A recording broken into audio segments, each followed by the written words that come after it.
Yes, I want to congratulate the organizers as well. And I am going to speak more on education and societal challenges of sport. That's not to say that we do not think that health promotion and improving health thanks to sport is not absolutely essential. You know that quite recently still both Secretary of State in France for health and sport were actually linked. But I think this topic was so well elaborated upon and described by the previous speakers that I'd like to detail what also brings you together, because you are associations working at education through sport, so that's what I'm going to highlight. Physical and sports activities have to do with values such as sharing, self-fulfillment, and exchanges on the global scale. It's also a vehicle for education, culture, and everything that can link generations. This morning we listened to one of my colleagues who told you about the strategy for sustainable development, the national strategy for sustainable development in sport. And this is really about a comprehensive taking into account of what makes a human being and how sustainable the values we want to advocate for have to be.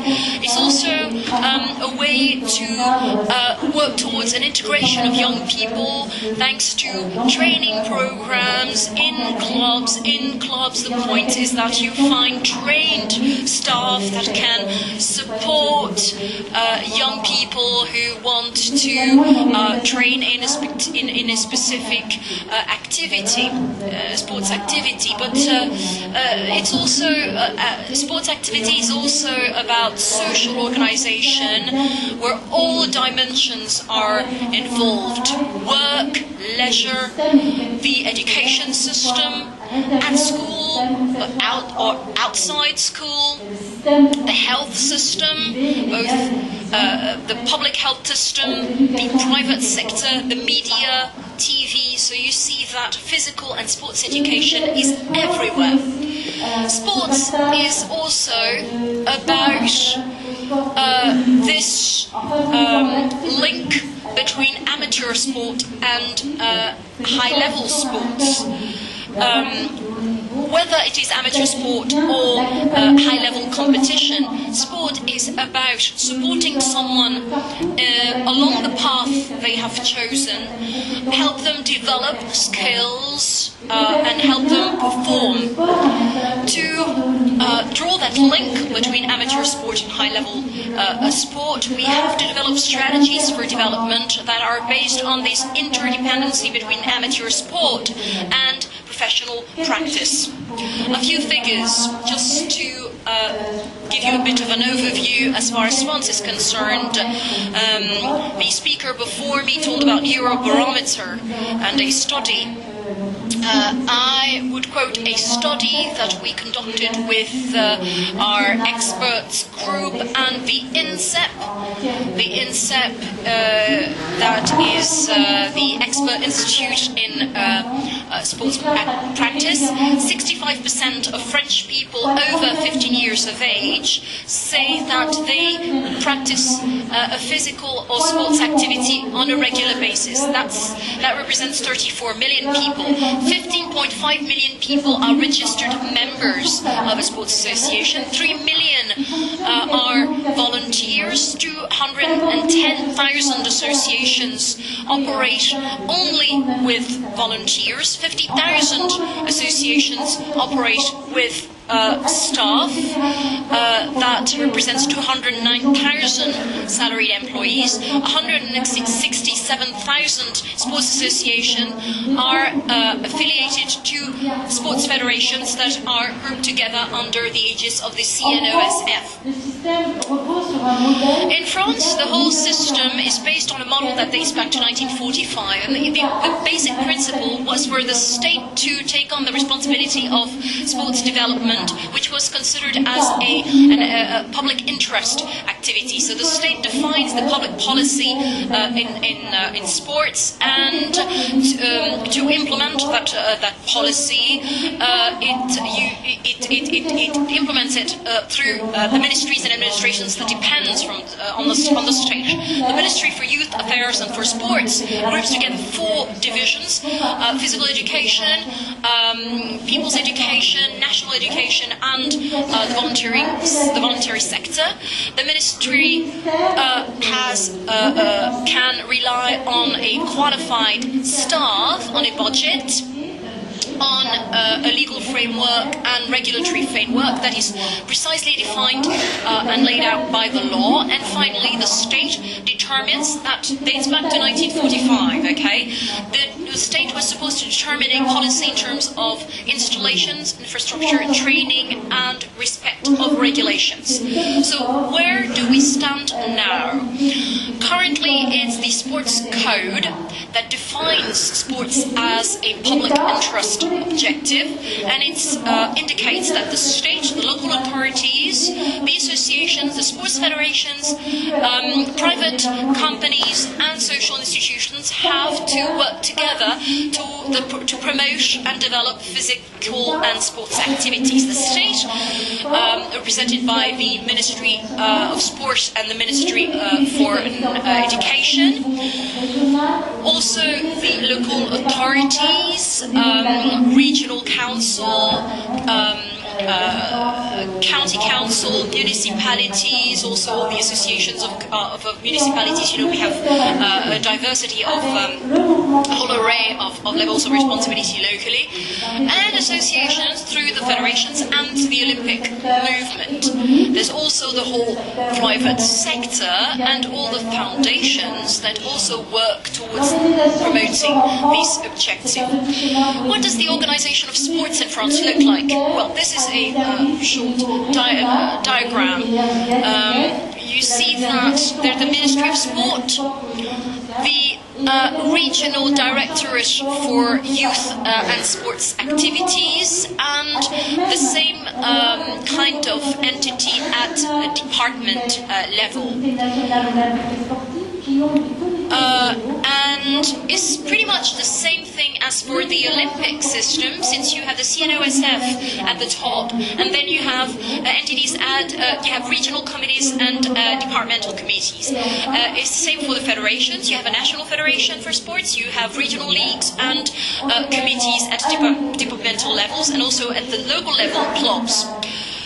Is the same for the state. You have at a regional level regional councils. For departments, you have the county councils, and locally you have the municipalities with their sports services. So you see that at each level, all the different stakeholders have a fora for exchange and dialogue. This French sports model has a specificity because it relies on federations, 125 federations that are accredited by the state, because according to the sports code, they serve the mission of that is a public service mission. So the state has delegated part of its power to federations, which means that these federations are in charge of organizing competitions, and also they are in charge of defining regulations, for example, regarding the use of stadia or sports fields.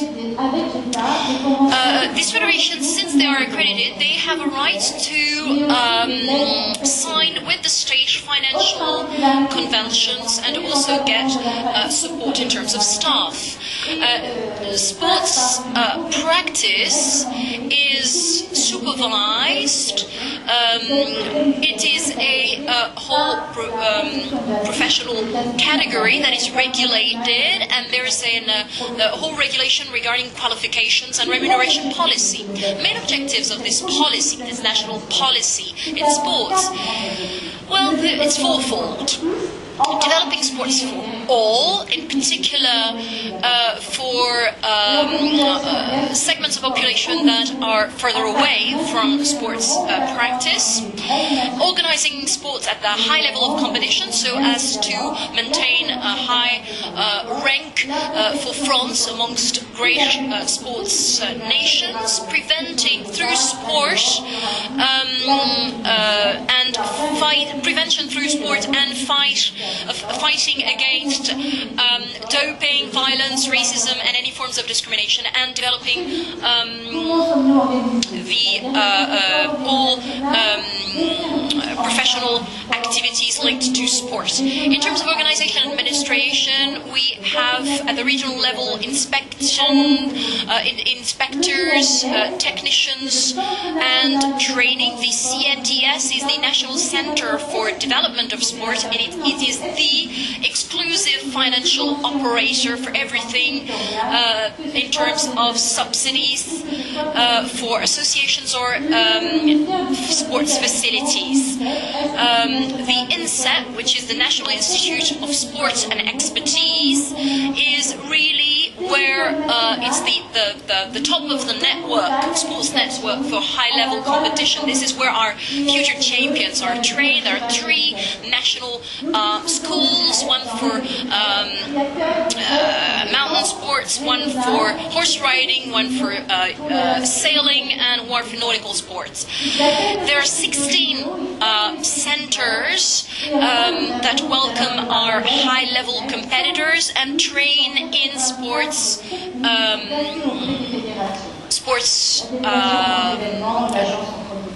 all categories of professional activities linked to sport. In terms of financing, there is a program to support sports federations and resource clusters. I'm going to talk about these national resource clusters. There are extra budget expenses, and there are it's a total budget of 861 million euros. What are our priorities? Where the young people the pupils, young people who go to school, people who are in live in deprived areas that represent 8% of the population, but also people who are disabled. Why have we defined priority segments of population? Because we want to promote access to sport for all, especially for those who, for social reasons, cultural reasons, physical or financial reasons, are kept away from sports practice. We want to fight against violence and discriminations through sports, and we want to stimulate the job market as far as sports is concerned. We want to train instructors and trainers, and we want to encourage volunteering. We want strategic local projects so as to be able to identify locally targets for priority actions, and so as to give access to for all players in sports services, give them access to tools for observation and assessment of policies. That is a whole database with all the sports facilities, an atlas of all sports equipment and sports facilities, a methodological handbook, and national resource clusters. Here a quick reminder, when we talk about DTA, there are the in-depth local diagnosis, is to try and figure out what the demand is, to look at a specific territory, specific community, and to have as refined an analysis as possible. Here is the map of sports facilities, just to give you an example. Another topic that we look into at the Ministry is the emerging sports. What do we mean by that? Well, it's to build build on new forms of practice that do not exist in clubs yet, but we see these new practices in the urban environment, in cities, but also in natural environments, and also sports that are adapted to disabled people or linked to a certain age group or to people suffering from certain diseases. We look at supervision and training, and we try to give recognition to these sports. The national resource clusters I told you about, they are clusters that are placed under the authority of the sports ministry, and it's about developing expertise and methods. So there are such national resource clusters for all the different topics, and you have the email address of all these clusters here. So on disability, for example, I thank you for your attention. And I've also put here the address that you can use if you want to get in touch with our office.